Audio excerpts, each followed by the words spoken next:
Bueno, entonces ahora lo que vamos a hacer es un punteo muy rápido, de tejido nervioso y sistema nervioso, que es el TP número 6. Voy a tratar de compartirles pantalla. Espérenme un segundo que voy a poner compartir pantalla. Compartir pantalla y necesito tejido nervioso. Acá estamos.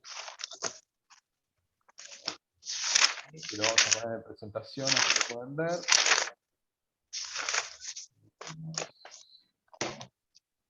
Estamos en presentación. ¿Ahí lo están pudiendo ver? Sí, ¿no? ¿Lo están pudiendo ver o no? Sí, Javi. Sí, perfecto. Buenísimo. Ahora sí les pido que se muteen, excepto para hacer alguna pregunta, porque yo dejé de verlos a todos, solamente la veo a Maru y un par de cámaras en negro más. Queda Maru para la grabación. Bien.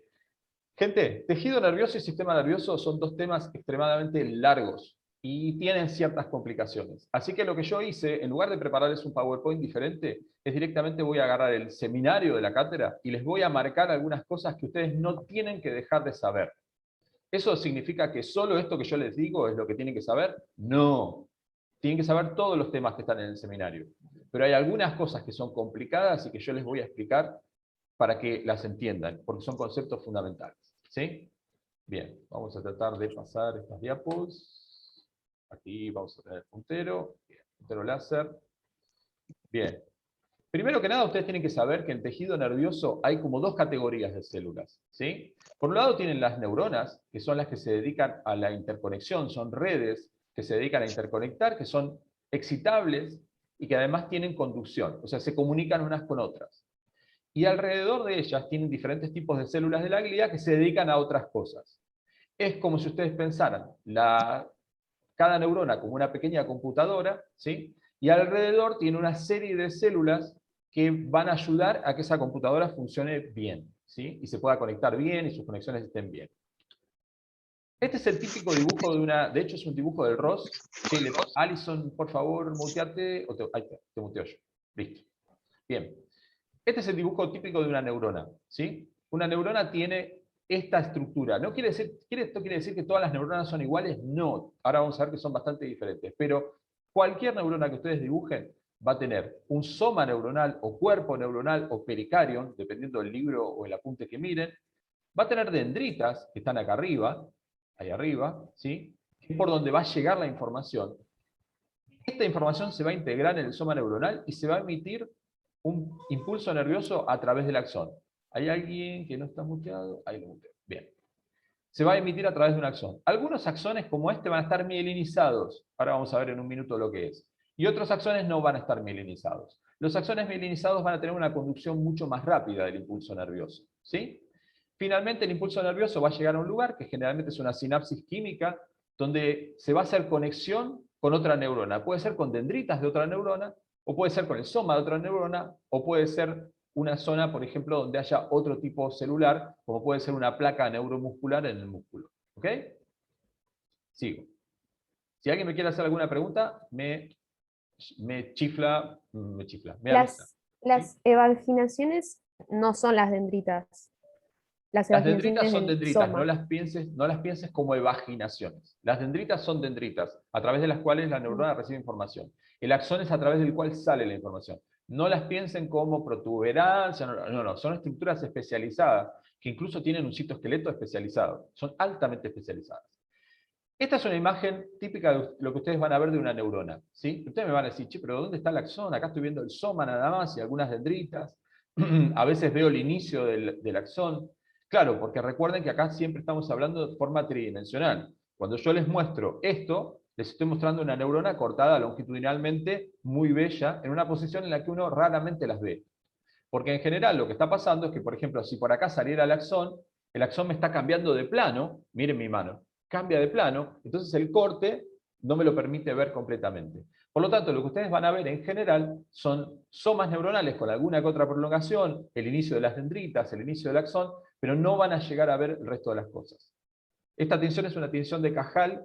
Las tinciones del sistema nervioso, me tomo 2 segundos para decir esto, tinciones del sistema nervioso se las tienen que saber no a nivel de cuánto tiempo tengo que poner en cloruro de plata, sino saber el fundamento. Esta es una tinción histológica que se basa en una basofilia, por ejemplo el Nissl, o esta es una tinción que se basa en una impregnación argéntica, como por ejemplo la técnica de Cajal que estamos viendo acá.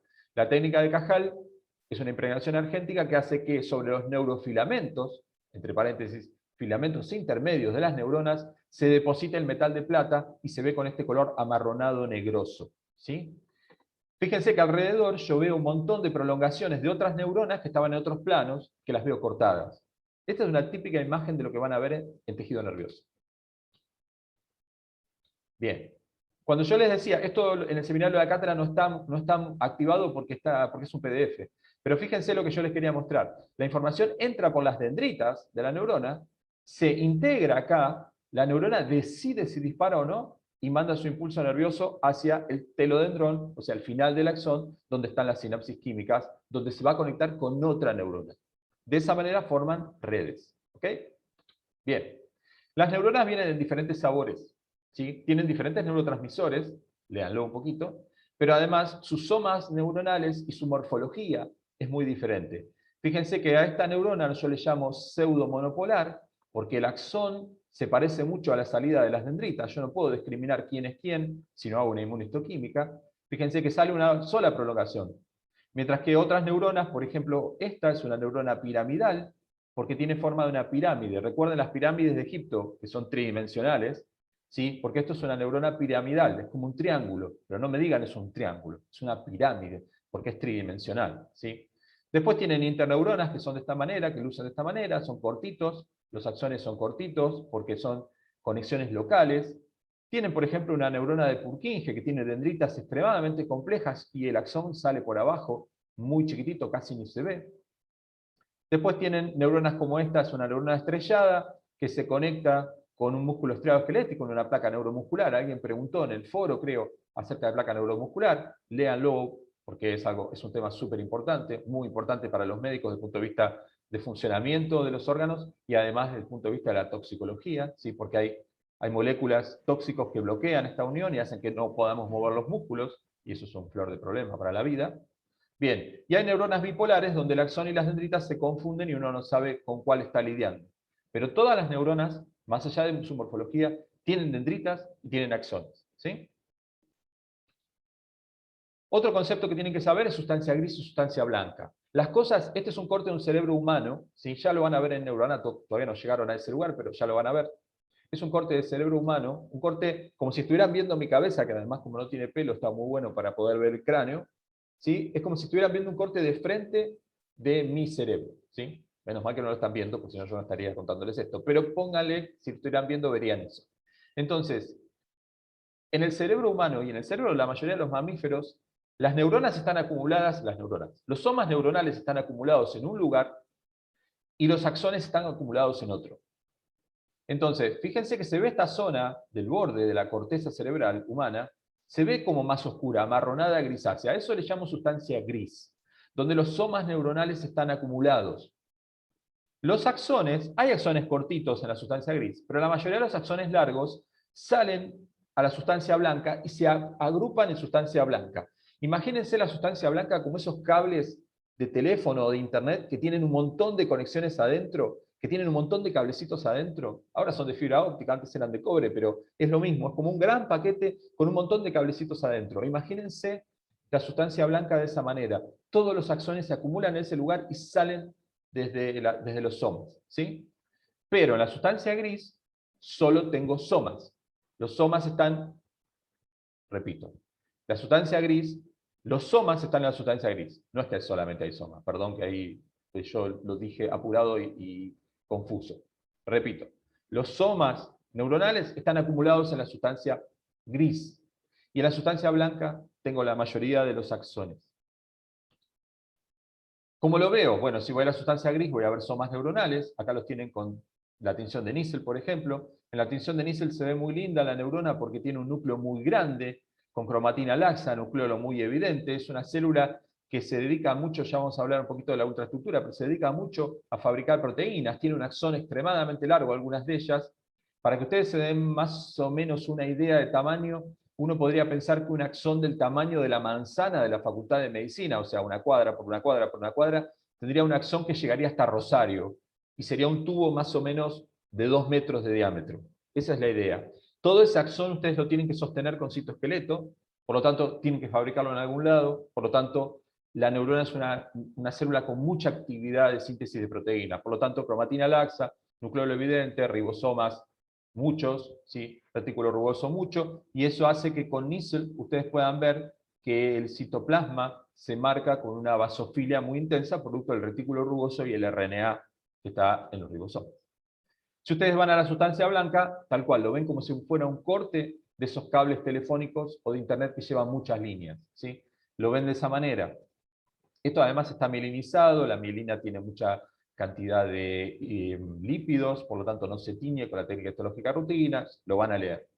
Yo voy a las chapas no porque soy malo, sino porque quiero puntear algunas cosas de un seminario extremadamente largo. Pero ustedes tienen que verlo todo, ¿ok?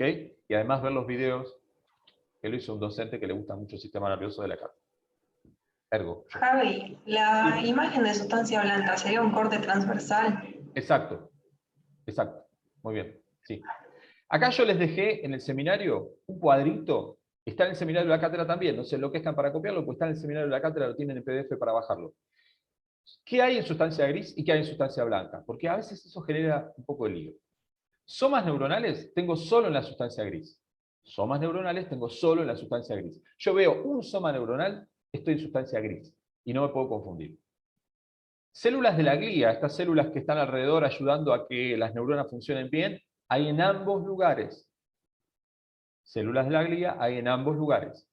Hay en la sustancia blanca y en la sustancia gris.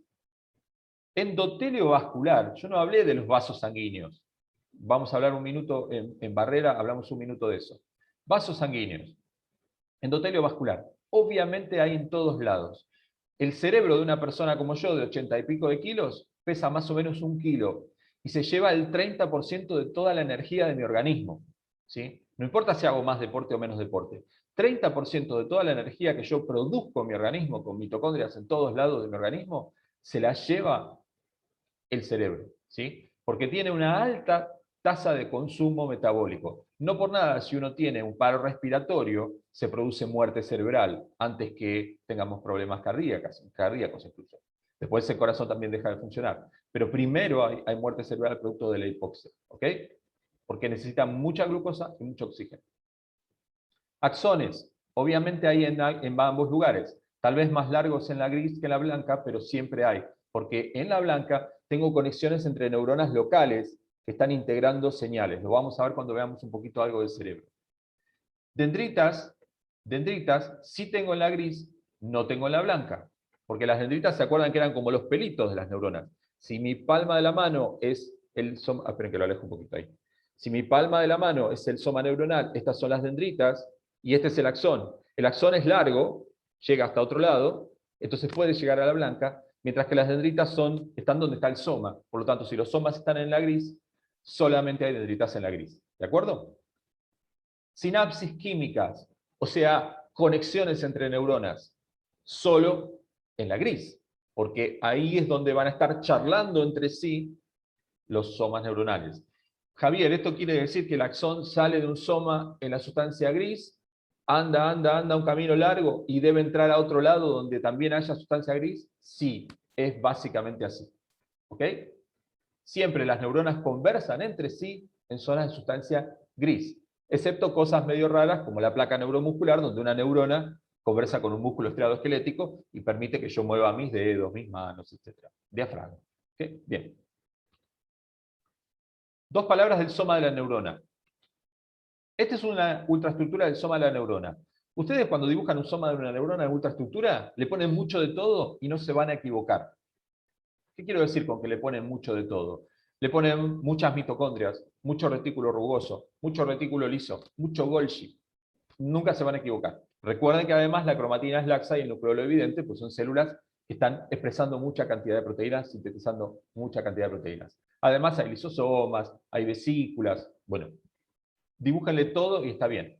Siempre si les toca un final fundamentalmente escrito, póngale presencialidad en el futuro, se dibuja en azul y blanco y negro, nunca le pongan colores a una ultraestructura que está hecha en microscopía electrónica, ustedes saben muy bien que no tiene color. Bien, axón de la neurona. Es la ruta de salida del impulso nervioso. Puede estar mielinizado o no mielinizado. Déjenlo en una caja negra que ahora la vamos a abrir en un ratito. Tiene un citoesqueleto de microtúbulos y neurofilamentos. Y esto, que cuando lleguen a ver a Falzone en biología celular, se van a acordar de mí, si es que no lo vieron todavía, existe un transporte anterógrado, o sea, desde el soma hacia el terminal, que está manejado por kinesinas, y un transporte retrógrado, o sea, desde el terminal hacia el soma, manejado por dineínas, ¿sí? Ahí se transportan desde organelas, vesículas, enzimas, componentes del citoesqueleto, todo. Imagínense los microtúbulos como unas vías de ferrocarril, y después hay locomotoras que llevan cargas y traen cargas que van por esos vías, ¿sí? Imagínenselo de esa manera. Bien, ¿cómo se ve un corte transversal de un axón? Se ve básicamente de esta manera, solo que este axón está mielinizado. Ahora vamos a abrir esa caja negra. Pero mírenlo de adentro, ¿sí? Se ven neurotúbulos gorditos y neurofilamentos más finitos. Eso es lo único que se ve en el axón, ¿sí? No es muy divertido, es extremadamente importante, pero no es muy divertido un corte transversal de un axón. Es más divertida la mielina, la cual vamos a hablar en un ratito. Bueno, acá hay una imagen para que recuerden el transporte, igual lo vuelven a ver en biología, pero ojo que puede ser tema de integración en un final, por ejemplo, entre biología celular e histología, de los cuales hay muchos en los finales orales. Bien, acá está el transporte moviéndose, para que lo tengan, lo van a tener en el videito. Bien. Clasificación de las neuronas. Estaba mirando, puse a grabar, ¿no? Gente, ustedes que están ahí, ¿lo está grabando, no? Sí, lo está grabando. Me había olvidado si lo había puesto a grabar. Sí, Está grabando. Dale, buenísimo, gracias, porque no me aparece completa la pantalla a mí cuando estoy compartiendo. Bien, entonces, las neuronas las puedo clasificar de varias maneras. Una de las maneras más comunes y que más usamos en Histo 1 es clasificarla por la forma del soma. Yo tengo neuronas que pueden ser esféricas, neuronas que son piriformes en forma de pera, como las neuronas de Purkinje. ¿Recuerdan la imagen de una pera? ¿Sí? No es una pirámide. Es como que tiene la parte de abajo más, a ver, lo pongo sobre la pared, la parte de abajo más redondeadita, ¿sí? Eso es forma de pera, forma piriforme. Neuronas de Purkinje son el típico ejemplo. Tienen acá abajo unas neuronitas de Purkinje. Tienen neuronas fusiformes, con forma de huso, forma alargada. Tienen neuronas piramidales, ya hablamos de ellas, y tienen neuronas estrelladas, que sería como mi mano, ¿no? O sea, ahora mi mano ya es una neuronita y tiene estrelladas prolongaciones hacia cada lado. Una neurona estrellada, por ejemplo, podría llegar a ser, esta no tanto, a ver si tengo alguna imagen linda de una estrellada. A veces las estrelladas la ven acá. Miren, esta, presten atención a esa, ¿la ven en el puntero? ¿Sí? Eso que ustedes ven ahí se podría llegar a clasificar como una neurona estrellada, porque llega a tener como diferentes puntas, ¿sí? Esa es la idea de una neurona estrellada. Mientras que esta que está acá, aguanten un segundito, esta que está acá, esta que estoy marcando ahí, sería una piramidal. ¿Ven la diferencia? Que esta que tiene como varios polos, y esta se le llegan a ver 3 polos. Sí, pregunta había por ahí.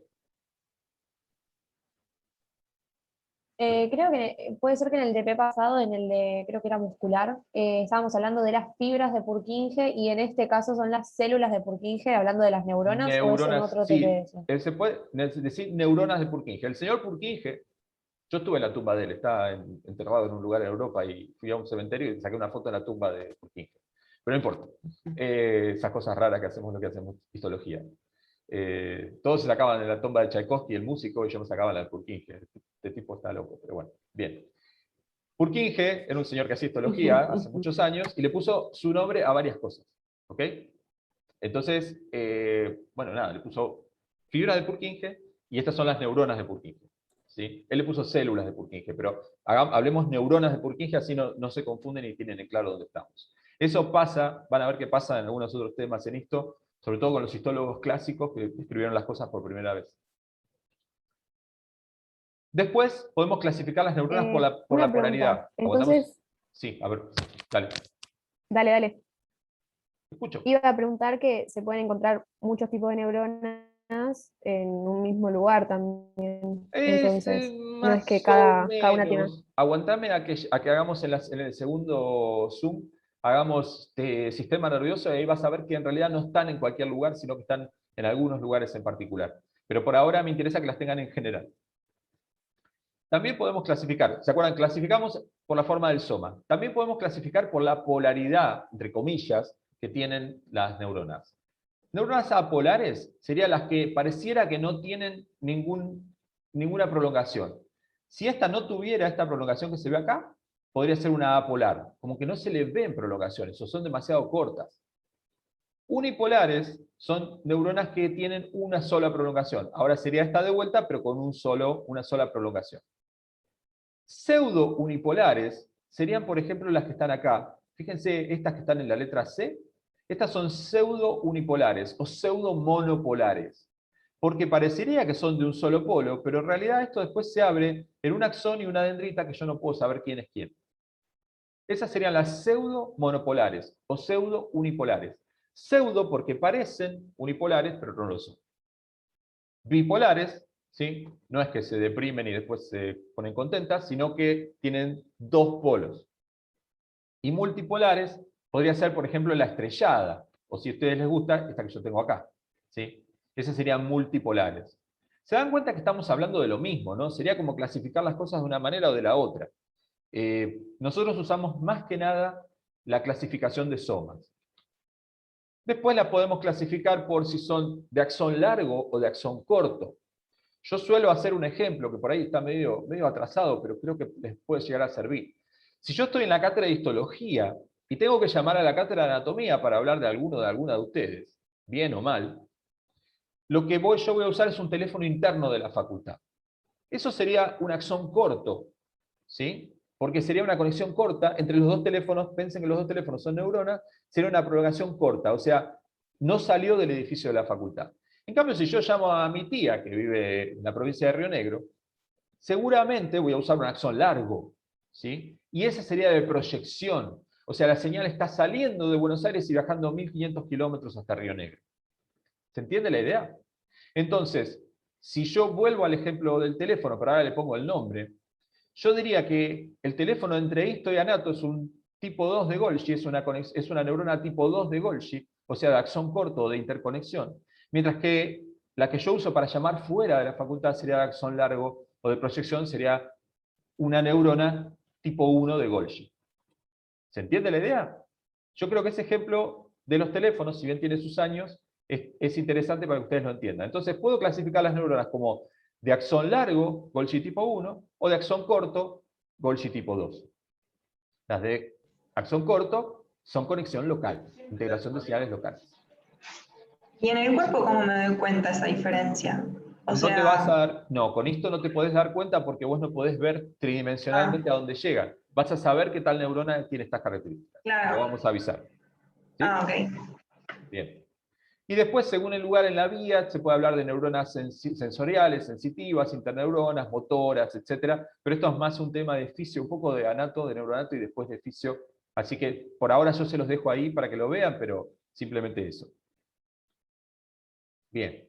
Lo que hablaba la compañera hace un rato, no todos los tipos neuronales están en todos lados. Esta es una imagen de la corteza cerebral, que la vamos a ver en un ratito, y fíjense que las neuronas, por ejemplo, piramidales, están acumuladas en la capa 5 de la corteza cerebral y en la capa 3 de la corteza cerebral, ¿sí? Y si ustedes van a ver una fusiforme, por ahí se tienen que ir a la capa 6 para encontrar las fusiformes. Esto no tiene límites netos, como si fueran los pisos de un edificio, sino que a veces el límite es un poco difuso, pero en general las neuronas abundan en determinados pisos, ¿sí? O en determinados niveles. Lo vamos a ver en el mini seminarito que les voy a dar de sistema nervioso. Esto es simplemente para que lo vean, es un dibujo de Cajal que tiene como 100 años, pero es interesante. Siempre hablamos de conexiones tridimensionales. Fíjense que cuando una neurona, uno habla de todas las dendritas que tiene, está recibiendo señales de todo un espacio tridimensional. Eso es para que recuerden que estamos hablando de 3 dimensiones siempre. Concepto de neuropilo. Tenemos algunos docentes que son bastante estrictos con esto, entonces es importante que ustedes lo recuerden. Cuando los histólogos se encontraron con los cortes de tejido nervioso no entendían nada, veían algunas células, que eran en general los somas, y veían un montón de conexiones. A todas esas conexiones desordenadas le llamaron neuropilo, o sea, como si fueran los pelos del sistema nervioso. ¿Sí? En realidad, ¿qué es el neuropilo? Bueno, ahora sabemos que es una red de conexiones neuronales, prolongaciones gliales en la sustancia gris. ¿Sí? O sea, hay un montón de fibras que yo no puedo distinguir de dónde vienen, que le llamo neuropilo. Lo importante es que cualquier zona del preparado que ustedes separen para marcar neuropilo, tiene que estar fuera de la zona que tiene somas neuronales. O sea, no van a poner neuropilo y van a marcar una neurona, un soma neuronal. Van a marcar zonas donde no se vean somas neuronales, ni somas gliales, que en este corte no se ven, pero se podrían ver. Entonces, buscan una zona de fibras y dicen, esto es neuropilo. Entonces, ¿qué es? Es una red de conexiones neuronales y gliales, ¿sí? Que se definió hace muchos años. Hay muchos docentes que lo usan como una pregunta bastante determinante. Por eso yo se los doy, su concepto un tanto viejo hoy, pero sigue siendo un concepto clásico que a muchos docentes de histología les resulta importante. Por lo tanto, lo tienen que saber. Bien, microscopía electrónica, véanla. Cualquier cosa después analizamos un poquito esto en el foro. Sinapsis. Yo ya les conté que son zonas de interacción entre una neurona y otra, ¿sí? Ahí se produce en general la transmisión química o eléctrica. Déjenme mostrarles un dibujo de una sinapsis. Acá ven un dibujo de una sinapsis. Acá vendría el axón, ¿sí? Miren la pantalla un toque. Acá vendría el axón. Acá está el axón. Llega hasta un terminal sináptico. Y en el terminal sináptico hay una serie de cosas. Este dibujito, así como nota al pie, súper tomado, 1000 veces dibujarlo. Bueno, parece que mi celular decidió sonar. Bien, ahí está. Bien. Súper tomado, súper tiene que saberlo. Básicamente toda la farmacología, 98% de la farmacología del sistema nervioso central se basa en el funcionamiento de esto, tienen que saberlo. ¿Qué hay en el terminal? ¿Cómo describen un terminal? Bueno, es un botón presináptico, a esto le llamo presinapsis y a esto le llamo postsinapsis. La presinapsis es donde llega el impulso que viene de la neurona, y acá hay una serie de vesículas que contienen neurotransmisor que se van a liberar a la brecha sináptica. La brecha sináptica. Del otro lado de la brecha sináptica va a haber unos receptores en los cuales van a recibir ese neurotransmisor y le va a avisar a la neurona postsináptica que hay una señal que está viniendo. Si ustedes lo vieran de otra manera, y yo sé que mis ejemplos son a veces chistosos, pero piénsenlo de esta manera. Un río, ¿sí? Yo lanzo una balsa con una señal, esa señal viaja al otro lado, descarga su contenido en un receptor que está del otro lado. Esa es la idea. La brecha sináptica no está vacía, hay una serie de proteínas de andamio, etc. Pero esa es la idea. Una vesícula presináptica se libera, viaja el neurotransmisor a través de esa brecha y llega del otro lado. Cuando ese neurotransmisor llega del otro lado, dispara una señal en la otra neurona. Y ustedes me van a decir, pero esto debe ser súper lento. No, esto es súper rápido. Es muy rápido. Porque hay vesículas que ya están listas, casi fusionadas, y apenas llega la señal, se fusionan y se liberan. ¿Sí? Drogas como por ejemplo la cocaína, dejan más tiempo los neurotransmisores en la brecha sináptica. Y eso produce parte de los efectos de la cocaína, y también parte de los efectos riesgosos de la cocaína. ¿Ok? Así como un detalle. Súper importante. Sinapsis, aguantame un segundo. Sinapsis química, súper importante. ¿Sí? Bien. Pregunta. Una pregunta. Esto es, o sea, la sinapsis se produce entre neuronas, pero hay determinado punto en donde la unión es la unión neuromuscular con un músculo esquelético. O Sí. sea, ¿en qué Pero esa punto es se una termina de estructura, conectar? esa es una estructura especial que la tienen en el seminario, véanla. Es una estructura especial que se llama placa neuromuscular, que es un poquito diferente. No es tan diferente. Ok. Te diría que la presinapsis no es tan diferente. Lo que es un poco diferente es la postsinapsis porque no es neuronal, ya es directamente un músculo esquelético. ¿Ok?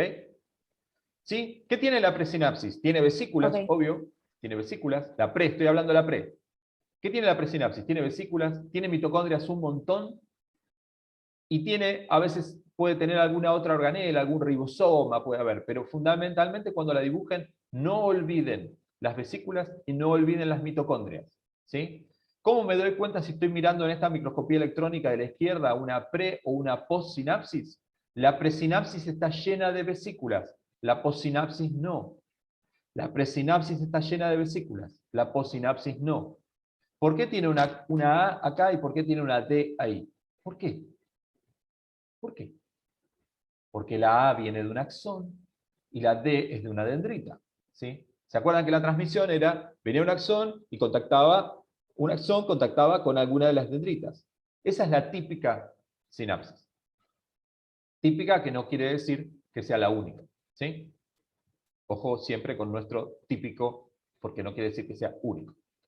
Bien. Después hay unas sinapsis eléctricas que son un poquito más antiguas, léanlas, chusméenlas, pero la química es la más importante. La relación topográfica entre las sinapsis hay de todos sabores.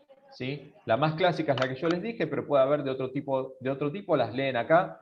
Generalmente no somos demasiado insistentes con esto en exámenes ni ese tipo de cosas. Sepan que existen. Bien, acá hay otro ejemplo. Bueno, acá hay un par de cosas para que ustedes lean, chusmen. Hay diferentes situaciones en las cuales las espinas sinápticas se pueden llegar a cambiar. El señor de Robertis descubrió las vesículas sinápticas en la cátedra nuestra. Bien. Todo eso lo van a leer, sí, insisto, lo tienen que leer. Nos quedan 4 minutos y vamos a hablar un toque de las células de la glía.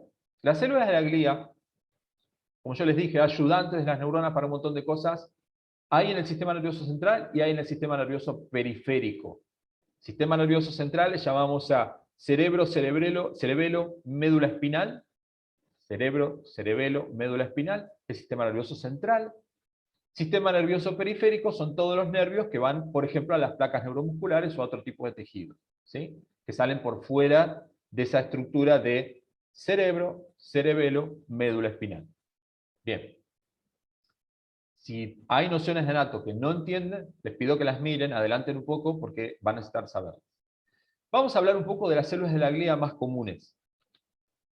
Los astrocitos son células estrelladas, ¿sí? Con una morfología estrellada, están distribuidas por todo el sistema nervioso y tienen un montón de funciones.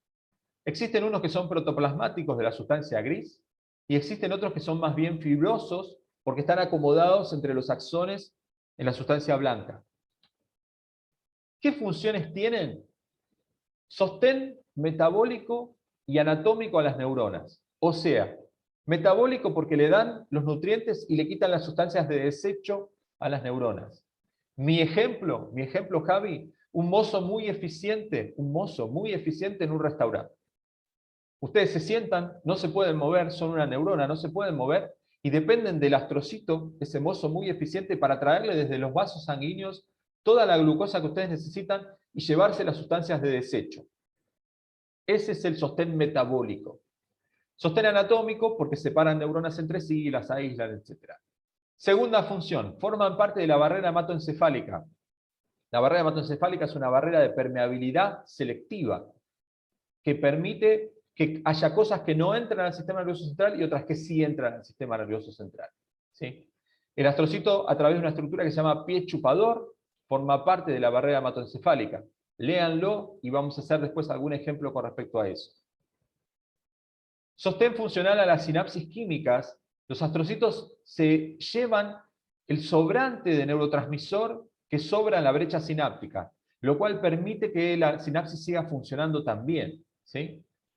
Y finalmente responden al daño cerebral tratando de hacer un corralito, ¿sí? Un círculo o una estructura alrededor de las zonas de daño para evitar que ese daño se propague. Esto sería como decir, tengo un cortocircuito en mi casa, prefiero apagar la luz que me hace el cortocircuito, apago esas neuronas, las rodeo de una cicatriz glial y de esa manera evito que toda la casa se quede sin luz. Esa sería la idea, básicamente. Lo leen, por favor, ¿sí? Acá, esto también, esto es como los astrocitos le proveen metabolitos a las neuronas, lo leen, por favor. ¿Sí? Y acá está la estructura de la barrera hematoencefálica. En lo menos de un minuto que me queda les digo los componentes de la barrera hematoencefálica. Estamos hablando de capilares continuos, endotelio del capilar continuo, membrana basal del capilar continuo y pie chupador del astrocito. 3 componentes. Endotelio del capilar continuo, membrana basal y pie chupador del astrocito o pie terminal del astrocito, depende de la traducción, pueden llegar a verlo como pie terminal del astrocito. Si hay un pericito en ese capilar, ese pericito está encerrado dentro de la misma membrana basal y forma parte de la barrera, ¿sí? ¿Lo dibujan o no lo dibujan? Si lo dibujan está bien, si no lo dibujan está bien. Lo que sí no tienen que olvidar es el endotelio del capilar, membrana basal y el pie chupador del astrocito. ¿Sí? ¿Alguna pregunta con respecto a esto? Dejo que se corte y arrancamos de vuelta para oligodendrocitos, que es